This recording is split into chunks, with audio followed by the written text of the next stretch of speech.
What's the best thing about being a woman? Answer me this, answer me this. Is it the prerogative to have a little fun? Answer me this, answer me this. 2015's not even over yet, but some of our listeners are already really stuck into 2016 and what that holds. Yeah, well, sometimes I think it's a reasonable approach, actually, at this point of the year to say... Live in the present, not the future. Yeah, but, I think if you look back across this year and you're like, well, 9 months has already gone and it's not exactly been spectacular, it's reasonable to say, well, what's coming up next year? Probably also not spectacular. I suppose what I'm saying is it could be a glass half full view to say let's look at next year and enjoy it, rather than what you're suggesting, which is it's a glass half empty view. Okay, well, I think Holly from Norwich is definitely glass half full. She says, next February, I am ridiculously excited to be going on holiday to Disney World, Florida. Oh, wow. Well, if ever anyone deserves a trip to Disney World, it's a lady escaping Norwich in February. As a result of this, says Holly, I've been on YouTube a lot, watching videos and vlogs about it. You've got to keep the magic, Holly. Be careful. Spoilering yourself. I mean, there'll still be magic, don't get me wrong, but you don't want every surprise. Because I'm a big Disney fan, as you know, I may have mentioned on previous episodes. And even I go easy when I'm reading the guidebooks and it's describing, for example, new attractions. You want to know how to beat the queue to get to the attraction, but I don't want the detailed description of what I'm going to see. No, you want to go in it prepared for thrills, but not particular thrills. Exactly. It's a bit like, apparently when you're doing internet dating, it's wise not to exchange too many messages with the person you're meeting beforehand. Yeah. In case your expectations are different to what the reality is. Holly says, it suddenly occurred to me that you never hear or see of any crime in Disney World. Yeah, it's not part of their marketing strategy, that's for sure. Watch out for your wallet when Goofy's about. It's not Westworld. Surely people must steal things and get into arguments the same as anywhere else. I wouldn't be sure. Because, Magic. Well, for a start, you've paid a lot of money to get in. Yeah, daylight robbery there. And this isn't me being a snob, but it does cost something like 70 quid for a day at Disney World. So immediately you have separated a little bit of the riffraff out. Secondly... That is you being a snob, by calling them riffraff. No, but it's true, isn't it? Everyone there is unlikely to be someone who needs to steal something because they've spent a lot of money to get in. You've got 70 quid you need to earn back through nefarious means. I've been before, says Holly, and can't recall hearing or seeing anything. But I've heard a lot of rumours about Disney Jail. Ollie, answer me this. Is there such a thing as Disney Jail? Do Disney have their own police? Or do they just call for police when they are needed? Well, a bit of all of the above, obviously. So Disney World is a huge site, but obviously it is technically in a real Floridian city, Orlando. Yes. And so I imagine if some real shit goes down, I mean, if you're talking about being suspected of, for example, child abuse at Disney World, I don't imagine the Disney sheriff comes in. Right. I imagine in that scenario, the police, the sheriff from Orlando, they're called. However, it is a massive private estate, effectively. And so it is actually up to the Disney authorities, private security firms, to decide how to deal with you if you are attempting to shoplift and or cause a scene. And or, more realistically, you know, you've had one Mickey beer too many. You're a bit sunstroked. Yeah, exactly. Or your kid has got a bit overexcited and had too many Smarties and needs Jack Sparrow in the nuts. That is not a crime. In those situations, obviously they're going to be very careful how they deal with you, because there comes a point where they don't want to lose your future trade by treating you too harshly. Everyone gets carried away when they're excited and at Disney World. So yes, there is what is so-called Disney Jail. This is something that is seemed to have spread since the invention of social networking. Whenever people get taken there, they're like, oh God, man, I'm in #Disney Jail. Oh, so it's like the turkey leg pictures at exactly. jail. But is #Disney Jail made to look like kind of cartoonish Wild West jail cell? In Disneyland in Anaheim, there is a room with bars on the window where they do put people until the police are called. In Disney World, I don't believe there is such a room, but there is a security firm there, and they do get people misbehaving. Do they have a special Disney uniform? All the Disney police have little Mickey badges on, yeah. Right. But they also have truncheons and possibly guns. I don't know where the theming stops. So anyway, if you urinate on a statue of Walt Disney, or if you drink to excess, right, you get taken into this room, and basically they decide at that point whether or not to take things further, and it's a sort of holding pen. So it's like being put on the naughty step. A former employee of Disneyland in Anaheim wrote an expose about this for Cracked last year, and I quote directly, "Disney Jail totally exists. It's the happiest jail on earth, oh God, but that's still not a place you want to end up. Imagine being locked up, underground, in a room with bars on the windows and The Lion King playing on an endless loop. If you're underage, we call your parents. If you're old enough to know better, we call your family to pick you up. Generally speaking, winding up in Disney jail, and this is the thing to really pay heed to, Holly, means we're kicking you out of the park, sometimes permanently. No! Any Disney felon gets all of his or her passes revoked, and we do our best to make sure you never, ever get an annual pass again. Punishment indeed for the Disney file. Well, I'd imagine that is a true deterrent for mischief in the first place. Exactly. Hello, Helen and Ollie. It's Lexi from London. Please, Helen and Ollie, answer me this. Why is it that when peanuts are in shells, they're called monkey nuts, but when they're out of shells, they're called peanuts? What's that about? Well, why is it when you put salt on them, they're called a bar snack? I mean, there's lots of things you can do with nuts, isn't there? You know? So true, Ollie. If they had shells on and you still called them peanuts, people were like, well, why am I paying for a bag full of shells that I have to take off myself? I'm paying for the absence of my labour and for the naked nuts. Like so often, what you're saying is inadvertently fascinating. Is it? Because... You're mocking me. Because if you think about prawns, tail on prawns... Yeah. More expensive than shelled very often. Yeah, curious. What is that about? They've been processed when the tail's been taken off. They're less likely to get you food poisoning. Yeah, That's like less paying a work. stripper more to put clothes on. Exactly. There's much less work involved, isn't there? Than when you have to take the shells off yourself. I guess they weigh more. I don't know. But anyway, the point being, monkey nuts, I think, with the shell on, are wonderful. But actually, more work has been put into peanuts. And you get more in a bag. So I think because they're called monkey nuts, they sound more exciting, but also more exotic because people are pointing out that that's what monkeys eat. And everyone loves monkeys, don't they? Except for me, I'm ambivalent towards them. It's hard to know exactly why these are called monkey nuts, so I can only speculate. But I do not agree with the often repeated explanation that it's because they look like a monkey's nuts. Now we have the burger chain Five Guys Yes. from the United States of America. They, as far as I know, are the first franchise in this country to have the thing where they give away barrels of monkey nuts at the door. Do they? You can't, Barrels? You can't You get walk your own away with barrel. barrels. But they have an open barrel of monkey nuts into which you can dip a tray. Oh, so you are getting the nuts without having the worry that someone has urinated on their hand and then put their hands into the bowl full of free nuts like at bars. Yeah, does that really... I remember that horror story, but I don't know if that's ever been anything other than an I urban think myth. just everything is probably tainted with dozens of types of urine. I've just never seen someone on, like, you know, a Help for Heroes infomercial say their injuries were caused by getting a dodgy nut. But, you know, maybe a pissed on peanut is the IED of the bar snack world. Here's another question of food from Katie from Cambridgeshire, who says, Ollie, answer me this. Why are the biscuit parts of Oreos black? Based on apes' tits. There aren't many black foods in the world, and I'm not really sure what flavour the biscuit part is meant to be. The flavour is biscuit. I mean, you know... chocolate biscuit, isn't it? It's such a boring answer, I'm sorry. There actually, believe it or not, is not a high propensity of artificial colouring in Oreos. Really? Is it just charcoal? It's cocoa. Huh. It's just black cocoa. But it is so black, the refined cocoa that they use for Oreos, that actually, if you were to type, why is my poo black into Google, you'll find... Don't look at the images! You'll find very often that people... I guess sometimes it's highly ranked because people make a reference to the colour being analogous to that of the Oreo. But actually, I think very often it's because an Oreo has been consumed and it's actually come out in the poo. So it's not been properly chewed. So that's the danger. Well, I suppose what it means is it's not been properly digested. Your stomach can't deal with it, puts it out into your crap, which in a way is good. It means even if there were artificial colourings, you're not taking them on. Does it still have the pattern on?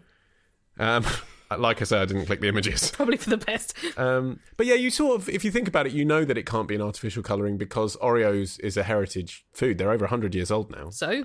They've put lots of crap into foods in the last 100 years. I know, but as we've discussed before, that stuff kind of reached its peak in the 50s and 60s. So if the item's been on sale for longer, chances are there's a natural thing that at least the colouring would be simulating if you put colour into it now.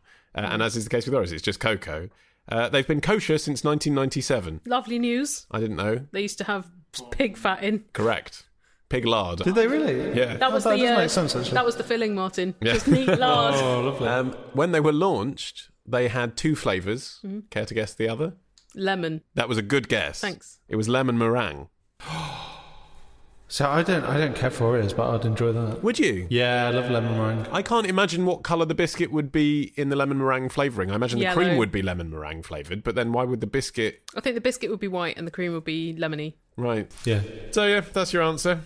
If you don't like it, poo it out. If you've got a question, email your question to answermethispodcast@googlemail.com. answermethispodcast@googlemail.com. answermethispodcast@googlemail.com. answermethispodcast@googlemail.com. Time for a quick... So, retrospectors, what historical events are we ticking off on this week's run of Today in History? On Monday, the anniversary of the day Ozzy Osbourne and a bat came face to face on stage. On Tuesday, we go back to the future with a potted history of the DeLorean.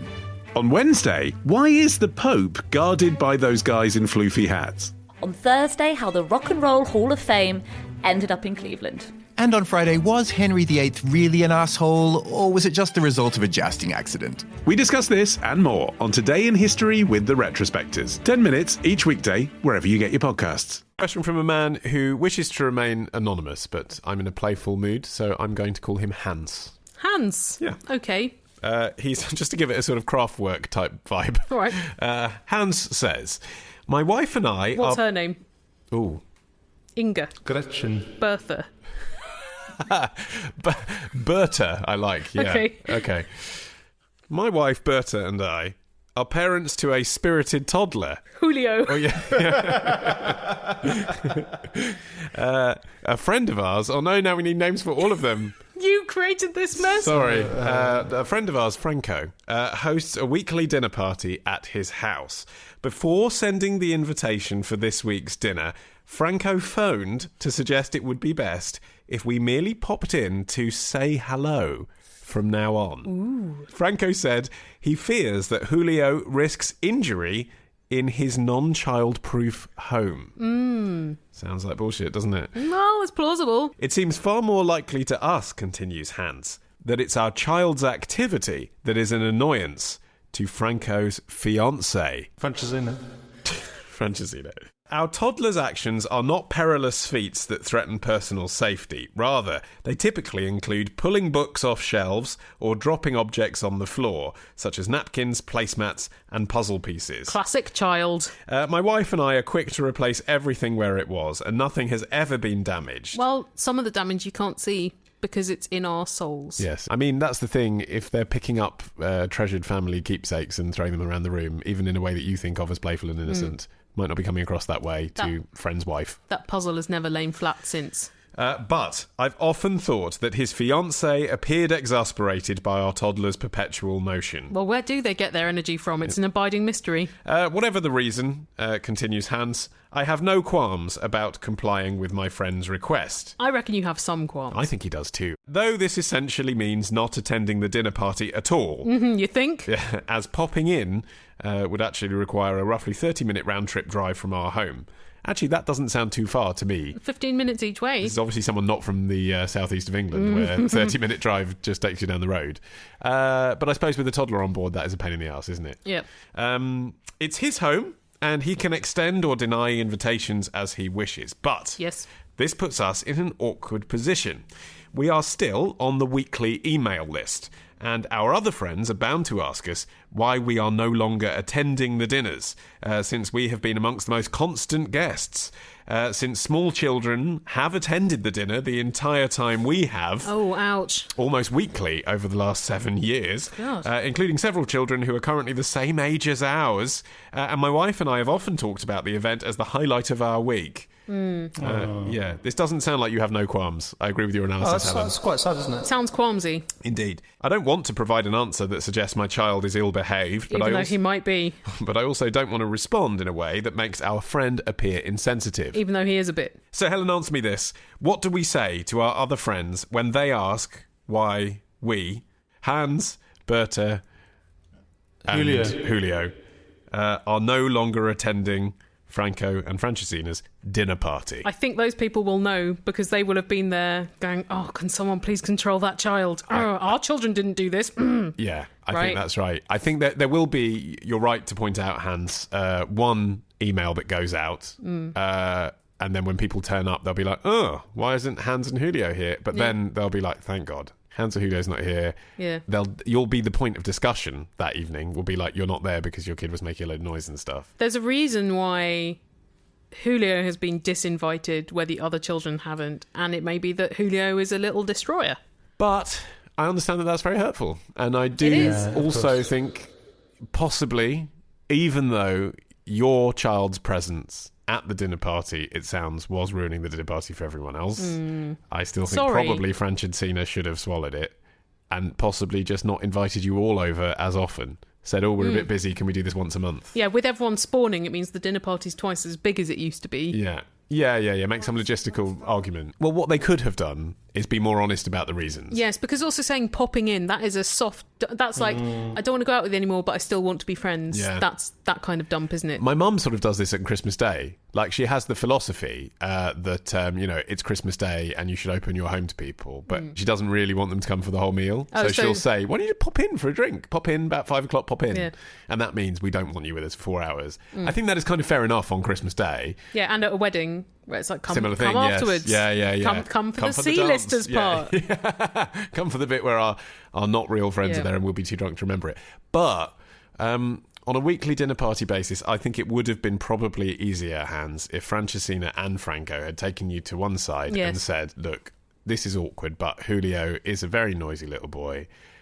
He's an arsehole. We don't like him. It is maybe just for the next few years till he grows out of it. Would you mind... Getting a babysitter. Getting a babysitter, exactly. And I think they haven't had the balls to say that. The thing is that is the taboo that's very difficult to cross, even amongst close friends. Well, telling them that their child's an arsehole? No, telling parents how to parent. Yeah. Because the real message is not your kid's an arsehole. The real message is you're not keeping them under control. Yeah. And if they're in our home, you need to keep them under control. Yes, they haven't broken anything, but I don't want them running around pulling books and stuff off the wall. For their own That's safety as well. Because I feel that in our flat is not child-proofed at all, and there are open stairs, and there are things for them to trip over or like smash their heads in on all over the place. I've had razor blades around the place. Yeah. You make it sound accidental, but actually... Drugs all over the floor.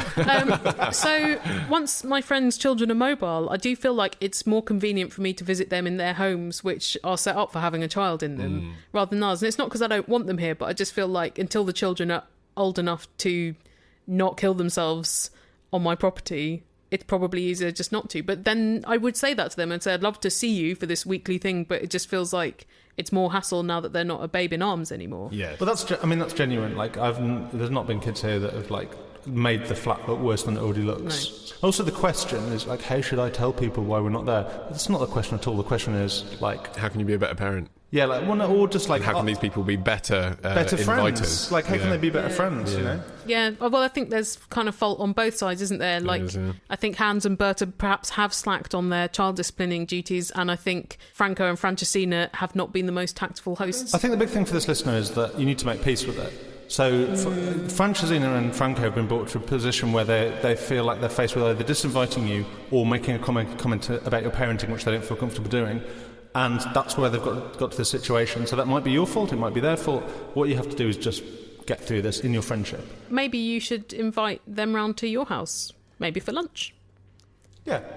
Maybe you could suggest devolving the dinner party to all of your different houses, and you all take turns. What you should do is invite everyone around to the house apart from Francesina and say, I think it would be best if you just pop in.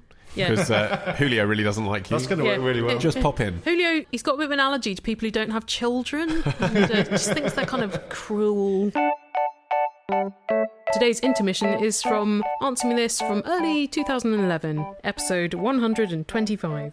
And you can buy that on iTunes, you can buy it on Amazon, but we'd prefer it if you bought it from answermethisstore.com. Chris from March in Cambridgeshire. Helen and Ollie, answer me this. What the fuck is the difference between a cheese sandwich and a cheese toastie? My missus seems to have a go at me constantly when I want a cheese toastie instead of a cheese sandwich. Are you messing with our heads, Chris? It's like the application of heat. It's like saying what's the difference between water and steam. It's pituitary moron. It's like saying what's the difference between a raw chicken breast and cooked chicken. No, it's like saying what's the difference between raw chicken and chicken Kiev, Helen. It's 2 steps away. It's not even... I'm flabbergasted with rage, Chris. You're an idiot. Come on, Chris. Here's a question from Swapner from Louisville, Kentucky, who says, my almost 2-year-old son loves hard-boiled eggs. Oh, question for Martin. Egg chat. Yeah. You would think that after making them close to daily for a year... Is that safe? Feeding a 2-year-old? He loves hard-boiled eggs! Yeah, but I mean, I know there's theories now, aren't there, that, you should just give children whatever you're eating, not baby food. Just give them what's off your table, get Chicken them used nuggets. to mature taste. but yeah, hard-boiled eggs every day for a 2-year-old. I can't believe that's recommended. He's bodybuilding. I think it's just a matter of trying to get your child to eat anything. I know. It seems like an infernal project. Okay. I guess there are worse things than eggs. Yeah. .tumblr.com. She says, you'd think after making them close to daily for a year, I would be proficient at cooking a hard-boiled egg, but sadly I am not. You failure, Swapner. I've tried several different ways, but I cannot find a simple way where the egg is cooked, no half-done yolks, please. Good God, no. And the shell is easily removed each and every time. I wonder how she's trying to remove the shell. With the hammer drill. Yeah, that could be the issue. Yeah. My default method has been to add eggs and water to the pot and boil. Once at boiling, let it run for close to 10 minutes, then put eggs in cold water until cool and remove shell. I would go as far to say that is a conventional method. Yep. You're not doing anything wrong. You're a good parent. That's right. The eggs are always properly cooked this way. Yes. But I can't get the shell off without ruining the egg and wasting much of it. How? What are you doing with the egg when it's cooked? Stamping on it with a boot. So answer me this. What is the best way to cook and peel a hard-boiled egg? Okay, there are 2 types of cutlery that I use for cracking open eggs once they've been hard-boiled. One is called a spoon and one is called a knife. In either scenario, I've not encountered any difficulties. They each have their merits, they each have their pros and cons. So you're not using them together? This is separate? Indeed. So, well, actually, no, with the knife, I cut down the middle, so it's in 2 halves, then I scoop out the 2 halves with the spoon. Yeah, but then with the spoon, I crack and then put the spoon in the reverse end, so I'm sort of going around the outside with the spoon. Yeah, that's the method I would use, Yeah. even though I hate hard-boiled eggs, the spoon peel. So you must be using a fork. To have any issue here, you've just picked the wrong thing from the cutlery drawer. Or a corkscrew. But I think maybe where you're going wrong is putting them in cold water because it's a lot easier to get the shell off when the egg is warm. So I would grasp it in a tea towel, roll it a bit on your kitchen worktop so that the shell cracks, and then slide the spoon under and get the shell off that way. I'm amazed, though, that she is in the United States of America and there is not a gadget being advertised in infomercials constantly for peeling hard-boiled eggs. There is. It's called the Eggstraction. Extractor. How does it work? It doesn't. How's it supposed to work? Maybe that's what she's using and that's why it's not working for her. It looks like the pump that you'd attach to some sort of penile growth device. Right. And so it's a compression that you just up and down with your hand, flat palm on top of this compression device. Compress. Right. You put the egg in it, and it's supposed to get the whole shell off in one using air. Does that also mash the egg? It doesn't work, as far as I can tell. I've read numerous reviews, and it doesn't work. I think the chances are that, like with lots of gadgets, if you used it constantly, used it all the time, after numerous years, you'd understand its peculiarities, but it's certainly not simpler. It's just a way of separating stupid people from 999. Couldn't you just cook an omelette? I mean, I know it's not quite the same thing as different hard-boiled eggs. texture, Martin. Yeah. The kid loves hard-boiled eggs. She could cook them in an egg poacher. You could poach an Then egg. that would be quite similar texture. 5-star hotel. When you go to one, the omelette station's always there, right? Right. I've never been to an omelette station. I don't know what that is. Serious? Never been to an You've omelette. stayed in 5-star hotels. You've never been to an omelette station. Have we stayed in 5-star Jolly hotels? chef, little bowls of cheese, spring onions, an egg. And can you get anything you want? So even if you're doing a very ill-advised combination, they'd Yeah. be like, of course, sir. Egg pizza with buffalo wings, please, and a straw. That actually sounds like it could work. Anyway, the omelette station is always there. You have to take my word for it. They also have boiled eggs. Yeah. The boiled eggs are left in one of those weird rotating round things that looks like Wheel of Fortune for eggs. And Right. in kind of steamed Wheel of eggs. to keep them hot. Ooh. You know the thing I mean? So there's like a little bit of hot water in the bottom, and then on the top here are some that I made earlier, hard eggs. Are you sure this is a 5-star hotel Yeah. and not the Wonka factory of breakfast? That's how the eggs are kept. Sometimes they're kept with one of those dome things over the top, but it's the same effect. The point is to keep them warm. I've right? mainly seen them in a bowl that I'm avoiding. Fine. The point is, they're not fresh. Now, I think if you're going to make a song and dance about the fresh omelette, make me a fresh boiled egg as well. Yeah, but you can cook an omelette in a couple of minutes. People don't want to wait an interminable 6 minutes for a boiled egg, do they? I would wait. I would That's wait. un-American. Now, I'm sure if I asked, they'd do it, but I feel awkward asking because they're going to point, they look at me like I'm mad and say, well, there are the eggs, sir. Go mad. Have an egg. Well, this is really going to bring down their TripAdvisor score, But I'm isn't it? saying, I think they shouldn't separate the two. I think all eggs should be freshly made. Have you ever asked for an omelette filled with the hard-boiled eggs? Little challenge for you next time. In the 90s, I hired a 12-person web team to build and run my websites, and I realised my tech dream. Then the dot-com bubble burst, and I had to drown them in a stream. Why didn't I just sack them? But now, thanks to Squarespace, you can do it alone and build a lovely website for tablet or smartphone. Enjoy it now, 'cause in 10 years you'll be replaced by a drone. Just like Terminator 3. Cheers, Squarespace, for sponsoring this episode of Answer Me This and also supporting the efforts of human beings who are internet-enabled to build websites that work and are easy to run. Yes, that's right. If you've ever seen a website on the internet and thought, oh, that looks better than other websites... Almost certainly Squarespace. It's almost certainly been designed by the geniuses who create the templates at Squarespace. If you don't believe us, give it a go. Have a play. It's free for 2 weeks. And then if you want to sign up for a year, you can get 10% off using the code ANSWER. Hi, this is Gregory. In the song Yankee Doodle Dandy, he puts a feather in his cap and calls it macaroni. Answer me this, what the hell does that mean? I was amazed to discover that this song isn't a nonsense song. I just assumed it was one of those where they're like, funny word and funny word and funny word that rhymes. Yeah, I know what you mean, but actually, because we've previously discussed on the show, haven't we, the origins of She'll Be Coming Round the Mountain When She Comes. When she comes! And then there was a serious historical event that was being described, although there was some debate about what it meant. Yeah. And on my childhood keyboard, my favourite toy that I had when I was 8 was a red, sort of like a fake Casio keyboard. I mean, you could play notes on it, but basically it just played 8 pre-programmed songs.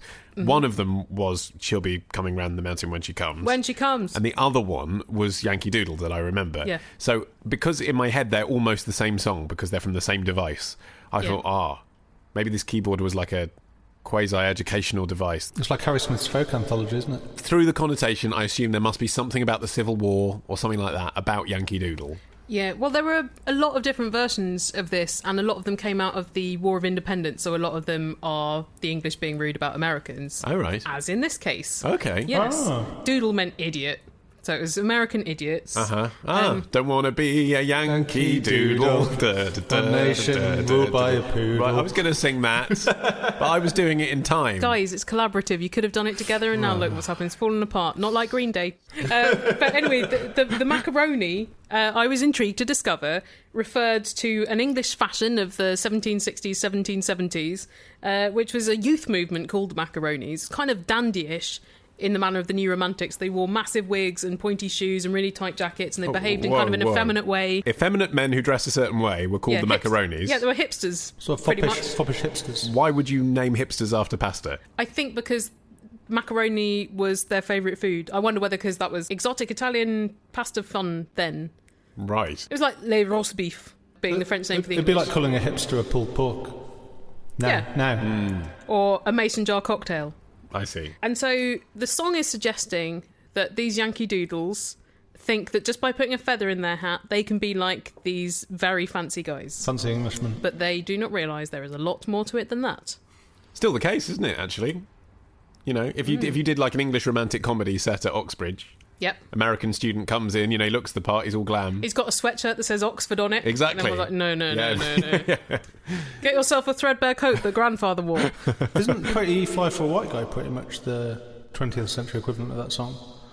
Because it's all about how he's trying to be hip and like down with the streets, and you know, he does everything wrong. He's very gauche in his fashion. He asked for a tattoo and asked for a 13 and they did a 31. You're telling me a story I'm very familiar with. What else happens in the song? I'd never seen that parallel, Martin, but well done. You are a beacon of light shining on my intellect. Here's a question from Andrew in Dundee, who says, Helen, answer me this. Who composed the little tune that some clocks chime every 15 minutes? Boo, boo, boo, boo. Boo, boo, boo, boo. Do, do, do, do. Do, do, do, do. Bong! My grandparents' doorbell was that. Yes, I think my doorbell is that. We presume he means that one, but he says some clocks. I mean, some clocks have a cuckoo, don't they? Some clocks don't chime every 15 minutes. But I think the ones that do, they pretty much stick to the classic. Yeah, I think that is the one he's talking about. Anyway, who composed it, Helen? Reverend Dr. Joseph Jowett. Of course. The Regius Professor of Civil Law at Cambridge. So when a new clock was installed at St Mary the Great, the University Church, in 1793, he was asked to compose a chime. So with the help of the Professor of Music, Dr. John Randall, and an undergrad called William Crotch, he wrote a melody which was reportedly a rip-off of part of Handel's Messiah. Oh, really? Yeah. And it was called Jowett's Jig, and then it was known as the Cambridge Chimes, and then it was copied when they put Big Ben into the Houses of Parliament. And so now it's usually called Westminster Chimes or Westminster Quarters, because it's the quarter hour. They ripped it off. Well, yeah, it was Everyone so was ripping each popular, other off, weren't so they? popular that everyone far and wide ripped it off. But no one innovated, did they? It was a clock meme. Yeah. It's interesting because I read the other day that the Nokia theme, you know, Bong. apparently that also was ripped off a piece of classical music. I forget which now, but apparently it is a variant on something that Bach did or something. I suppose it is quite a classical arpeggiation. Yeah, I suppose in a way, like anything involving classical instrumentation, the classical composers did. Yeah. Everything's going to sound a bit like it was influenced by someone because, you know, they had a lot of centuries to come up with the best formations of notes. And a lot of combos. Yeah. Bound to be some overlap. You sing it at the end of brownie meetings. No, you don't. do. You do the bong. O Lord our God, Oh, right. thy children call, Bong. grant us thy peace, and bless our soul. And then you all link hands and you step into a circle and you go GOODNIGHT. Good night. So you did learn something from brownies. I didn't know that was still in my brain. It's been there for nearly 30 years. Hi, Helen and Ollie. I'd like to be anonymous because I'm not sure if the people in this question maybe listen to answer me this. So, Helen and Ollie, answer me this. My parents divorced quite some time ago, and then 3 years later they got back together. I never understood why. I mean, I understood why the divorce happened, but I didn't understand why they got back together.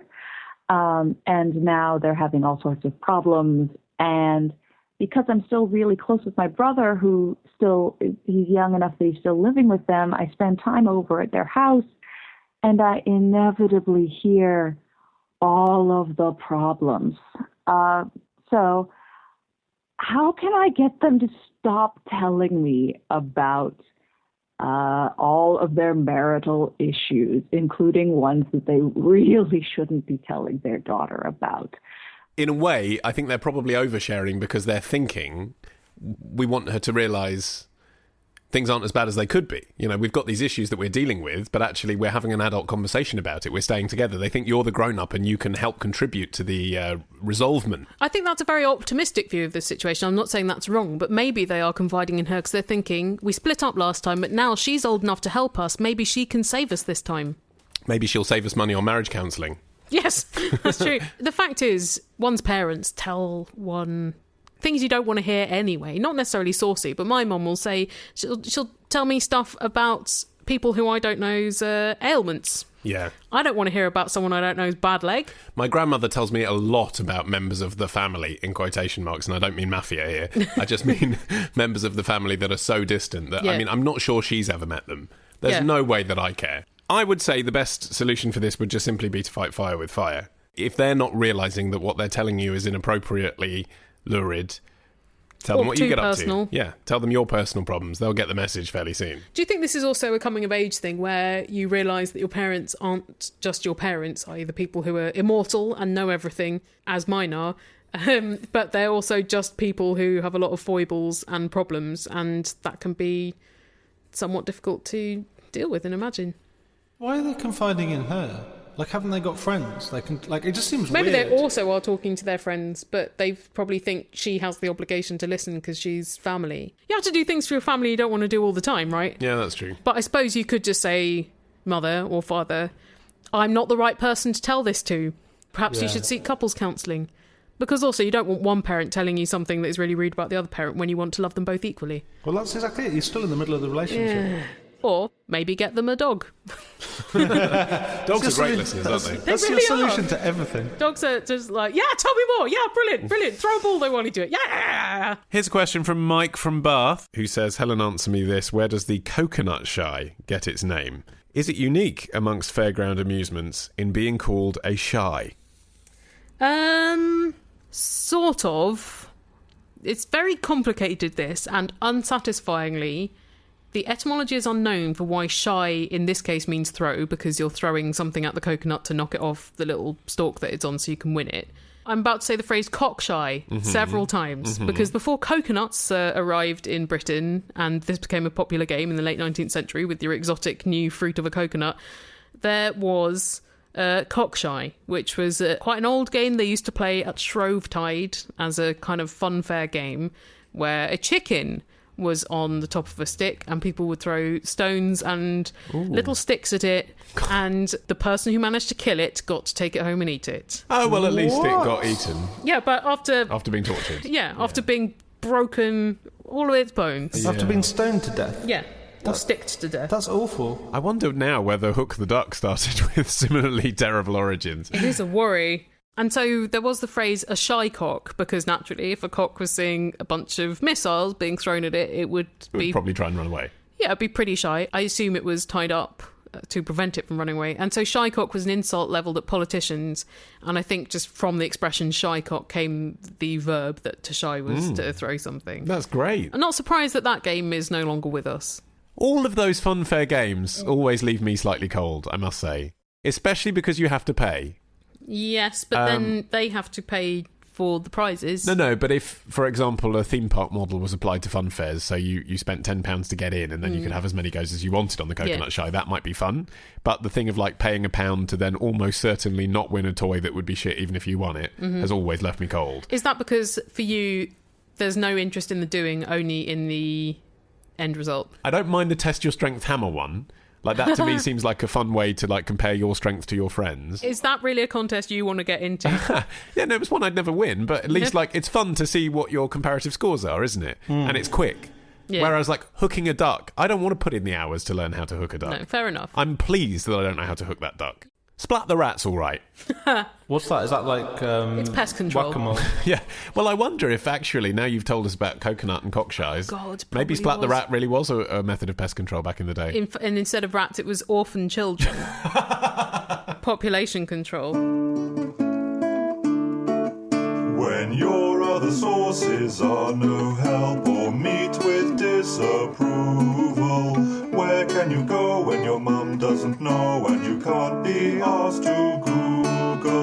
Answer me this podcast at googlemail.com. 0208 123 5877. 0208 123 5877. 0208 123 5877. Here's a question from Anonymous, who is 16 and from Exeter. And I'm assuming Anonymous is male, because Anonymous says, I've got a minor problem that's been troubling me for some time. I get boners at completely random times, for instance, on my way to school. I know they can be caused by a full bladder, but I'm sure that's not the origin, as I usually have no need to pee. So, Ollie, answer me this. Is this normal? Oh, sorry to be so patronising, but, you know, everyone tells us that teenagers are so worldly and they're watching porn all the time, and all they know about is boners. And yet, they do not know how this is the normal teenage experience. Yeah, no, it's perfectly normal, yeah. Yeah.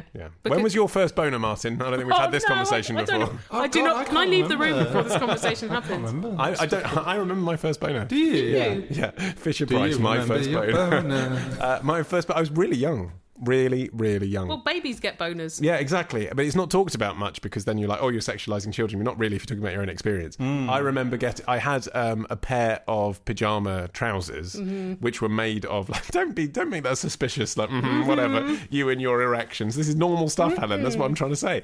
I had a pair of trousers that had, like, a stimulating fabric inside. It was bobbly, basically. Ooh. Red bobbly fabric. Ooh. And it wasn't a sexual thought. It was the friction of that against my penis. How old were you? I think I was probably 6. Were you always trying to hump Santa suits ever since? I don't remember that, but I remember then, and then I remember about a year later, I was in the back of a car being driven by one of my friend's mums. Not a sexual thing again. Okay. One of my friends, it was a girl, but it could have equally been a boy, was sitting on my lap because we were in the 80s. People didn't care about car safety. Like for children. 10 people in a backseat at the time. And I had this girl on my lap, and the friction again, boner. Yeah. But then because it was a girl, I started associating it with sexy thoughts a bit. Okay. And then I remember deliberately rubbing a teddy bear on my dick when I was about 8. And that's when your sexual career started. That's what I've been looking for ever since. You lost your virginity to a teddy bear. That's my ideal girl, is someone who looks like Gary Gatwick. Well, there's a little bonus for any of you who were just about to write in saying, Ollie, answer me this. When was your first and second boner? Yeah, absolutely. This has had a happy ending, this episode. If you talking about your penis. If you'd like to contribute a question to a future episode, all the details about how you can get in touch are on our website, answermethispodcast.com. And we relish the challenge of seeing how Ollie will turn whatever question you send into something about his penis. That's right, because your questions are like sexual stimulation to us. No, not to us. No, okay. I get a boner when I read your questions. That's what I'm saying. Bye! Stuffed mailbag. And when they ask Not saying anymore. how our professional partnership dissolved, this will be the moment that I pinpoint.